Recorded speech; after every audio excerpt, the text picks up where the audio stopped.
Hello everybody and welcome to a bit of an unscripted video we've got going on for Stellaris. Upon popular demand, I have decided to explain the strategy that I've been using from multiplayer. Apparently this is something new to most people. I don't know how popular that is, it is just something that I had figured out. And I call it the Overlord. What it is based on is your number one asset is your leaders. So for example, if we take a look at the leaders in my last save, you will see a lot of them are skill level 8, things like that, skill level 8 or 9. This is and for my admiral I've got skill level 10, which is quite important. It just allows you to get more out of your leaders. And leaders are, as you know, are quite essential and are often very overlooked element of the game. The biggest benefit that you're going to be getting from there is from the discovery tree, especially the planetary survey core, which means you're going to be equal to 10th of our monthly gain when surveying planets. So every planet you survey is going to give you 10% of your research.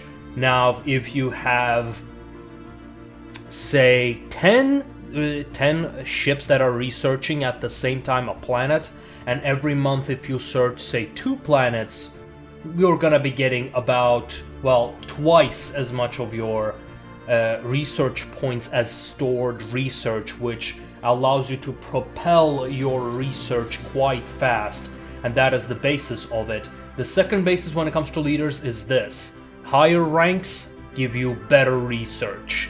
126% when it comes to these. The additional benefit of having these leaders high level is that the more you level up, the more likely you're gonna gain additional perks. So for example, if you look at Sir Benjamin Peacock, he has the military theory, spark of genius, and increased lifespan. So the this comes from the shroud, this comes from being a psychic. But being a genius came in later. He first started with the military theory. Same thing applies to this guy, Yu Chang. He started with field manipulation, then he got psychic, and then as he leveled up, he got the spark of genius. This allows you, especially if you have a lot of scientists, allows you to have a lot of people with spark of genius and specialization. Combine those things, you gain insane amounts of boosts to your research. That is the foundation of this Overlord style play. You are, from outside, you look like the tyrannical Overlord, and here's what it looks from the outside. This is in 2381. I have achieved this a long time before that, but this is just me, you know, just enjoying the game, just vassalizing and integrating my vassals all together. Just, you know, making everything Galactic Imperium as it should be. Sorry. So what was I saying? Yes, so from outside you look like you're constantly vassalizing, but from the inside what you're doing is you're building a tall empire. Because with your focus being on your technology, you are focusing on having smaller but stronger fleets, until you gain your third ascension perk, Galactic Force Projection, which allows you to have a huge fleets, and if somebody does not have that perk, well, good luck. It's not that it is necessary, because while your naval force limit is all well and good, you need to balance your fleets against your economy, because all of your ships will have their maintenances and things like that. There are a few ways to reduce that maintenance, which is building specific ports that have all of these upgrades. Now the biggest question mark among these is you have your fleet academy, of crew quarters, you know, that goes without saying. These are just to boost the planet production. Fleet academy, since the changes from the last major update, no longer do you need to use your assembly yards. They used to be very important. They used to make those ships cheaper and faster to build. Now they're only faster to build, so I don't feel like it is needed. In the case I need a rapid deployment, I just utilize multiple starports within a section of my empire, usually in a core sector, to build up my fleets very, very quickly. So yeah, that is that. Using Engineering Bay, you reduce it by additional 5% and repair speed 50%, which is really good. After a long battle, you don't want to spend a few months trying to repair your fleets, especially if you're fighting a guerrilla war. Guerrilla war. We are space gorillas! Yes, we're fighting space guerrilla war. Sorry, I kind of got distracted there. But going back to the topic, within guerrilla wars, the repairs are important and everything is there to support your core goal of supremacy. Now, coming to the most important topic, from outside you'll look like the overlord of lots of civilizations, which is true, but it is merely a part of it. From the inside, you must be very, very strong in order to maintain this empire, because every vassal you get gives this relation debuff, which is relative power of the subjects, meaning if the relative power of all your subjects greatly exceeds yours, they will eventually declare war on you, and outside forces are going to intervene, and that can be catastrophic. You do not want to get into that. So because of that, you might want to invest in some domination tree, you might want to build up your fleets. It's a very carefully balanced way of play. So you need to balance everything, keep your economy in check, your fleets in check.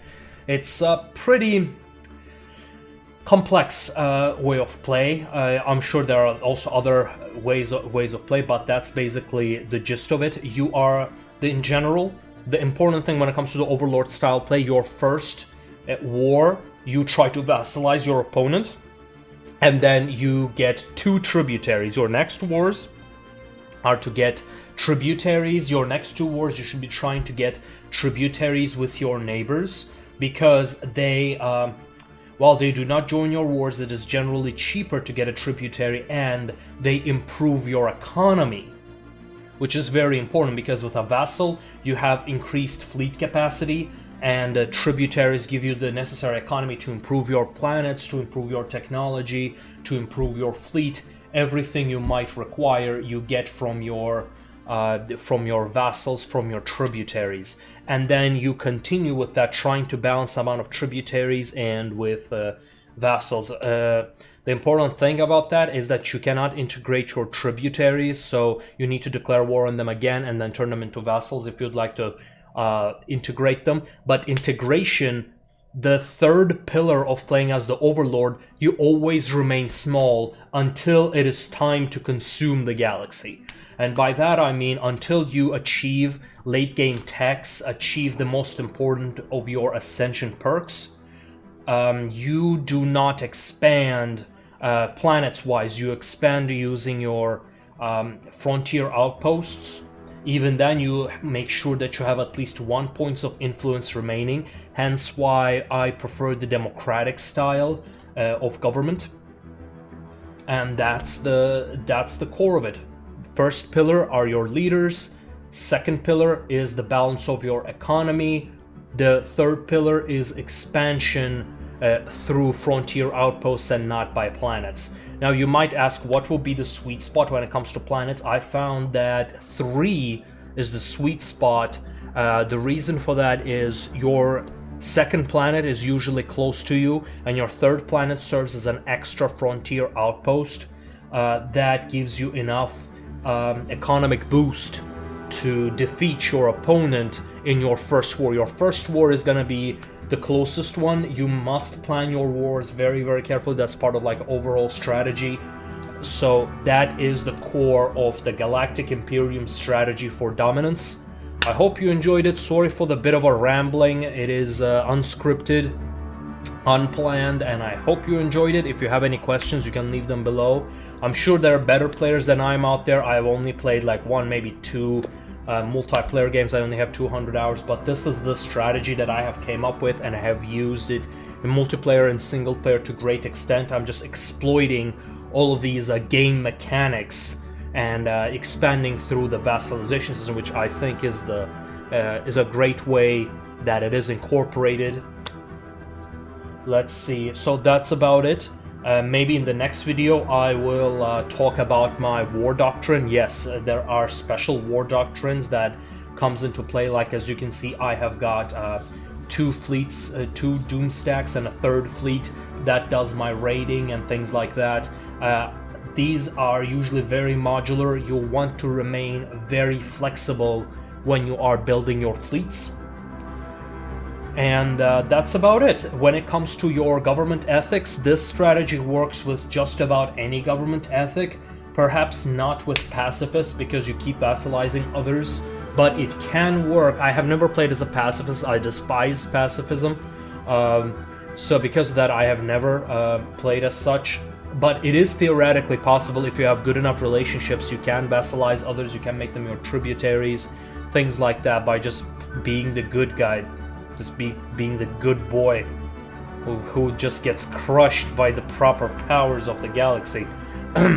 But yes, well, that's all I had for today. And remember, Emperor protects. Hey, I hope you enjoyed the video. Don't forget to subscribe, and if you'd like, do check out some of our other stuff. We'll see you next time.